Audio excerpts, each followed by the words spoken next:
Olá, meus irmãos, bom dia a todos. Que a paz de nosso amado Mestre Jesus esteja em vossas almas, em vossas vidas. É sempre comum pensarmos em ofertar a paz de Jesus, o amor de Jesus, a bondade de Jesus para aquele a quem direcionamos a nossa fala, o nosso pensamento. E é por isso que hoje vamos falar um pouquinho sobre Jesus e Judas Iscariotes. Sempre que pegarem a história de Jesus para estudar, vocês encontrarão muitas referências. Simão Pedro, Judas Iscariotes, sem nos esquecermos de que Judas eram dois. Tinha o Iscariotes, que é considerado o traidor da causa do Cristo, e o outro Judas, que fazia parte do grupo que divulgava, que seguia Jesus. Bem, o nosso foco hoje é falarmos um pouco de Judas Iscariotes. Dentro do nosso conhecimento, dentro daquilo que está à disposição para quem desejar estudar esse acontecimento que para muitos é funesto, para muitos é algo assustador. Por que alguém trairia Jesus? Bem, vamos nos despojar, vamos nos desligar de quaisquer tipo de sentimentos que nos façam ter piedade para com Jesus. Ao contrário, procuremos hoje enxergar Jesus como alguém que sabia o que estava fazendo. Sabia porque tinha reencarnado.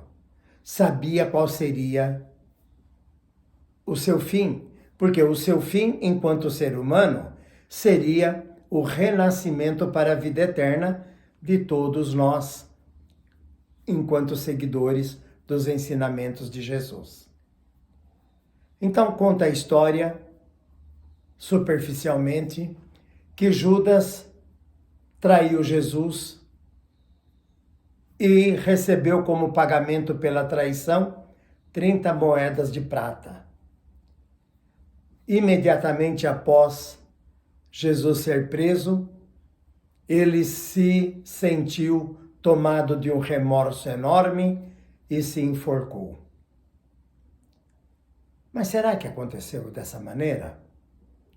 Será que isso era realmente para acontecer desta forma? Vamos voltar um pouquinho na história. Judas Iscariotes, no grupo dos 12 apóstolos e de Jesus, ocupava a função de tesoureiro da obra do Cristo. O que já é algo a se pensar. Porque quando pensamos em Jesus, imaginamos que ele estava sempre desprovido de qualquer recurso.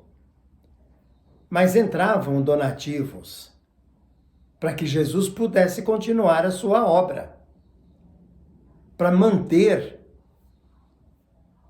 a saúde, para manter a alimentação, para manter a vestuária, as vestimentas. E essa era a função de Judas. Ele tinha também uma ideia revolucionária.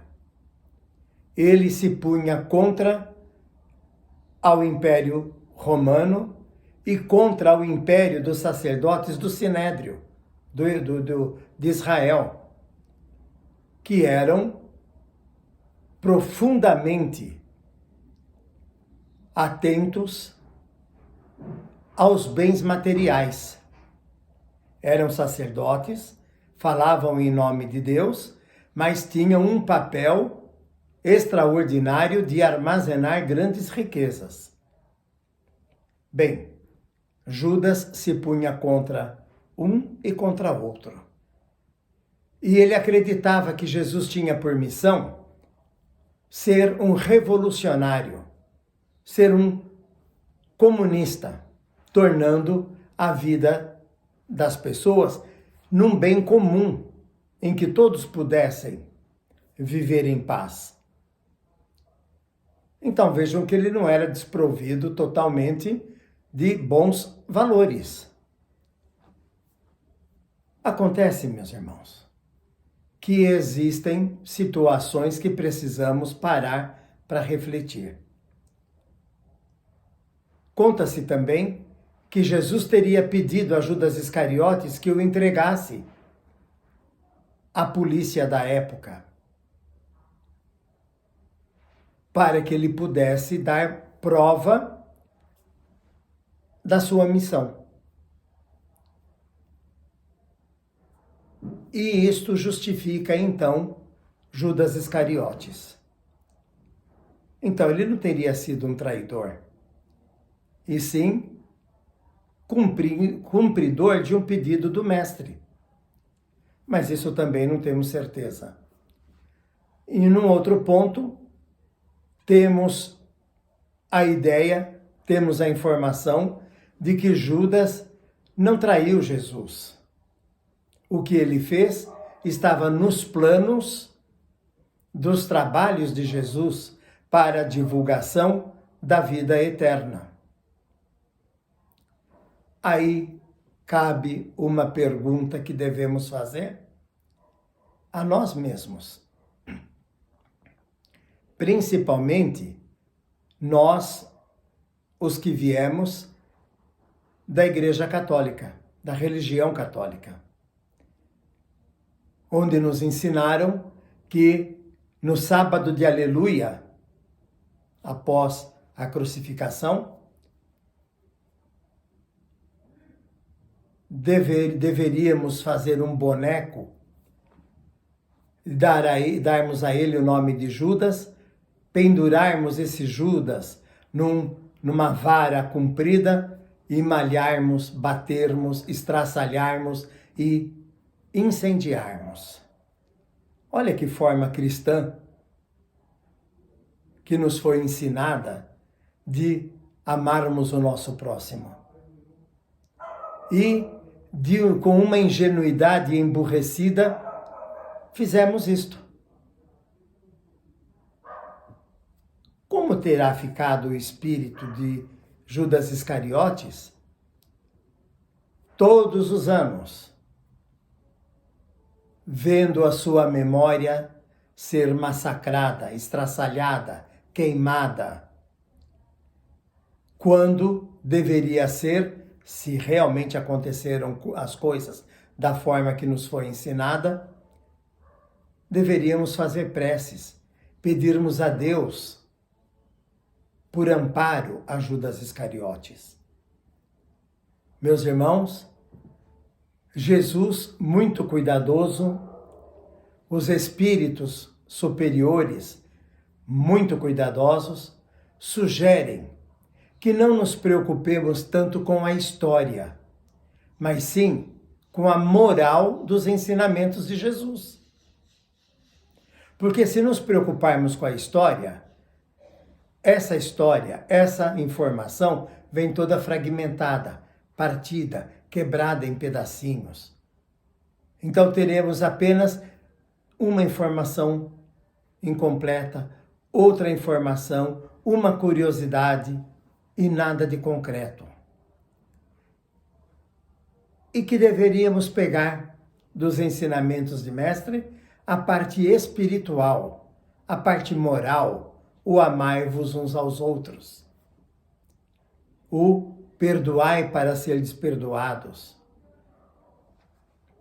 E nós queremos, acreditamos muito na força dessas expressões, sermos perdoados, mas nem sempre estamos dispostos a perdoar. E muitas vezes perdoamos da boca para fora, com palavras, e guardamos na alma um ressentimento muito amargo, muito triste. Bem, queridos irmãos e irmãs, vamos tentar enxergar em Judas Iscariotes um espírito que fez parte do contexto da história de Jesus. Cumpriu a sua missão, tenha sido ela apenas apaziguadora, tenha sido ela a mola do desfecho para a vida física de Jesus. Tanto numa quanto noutra situação, o que importa é o que prevaleceu até hoje.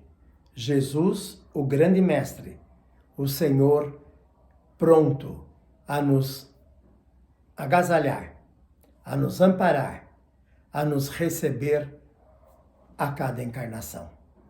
Muita paz, muita luz a todos.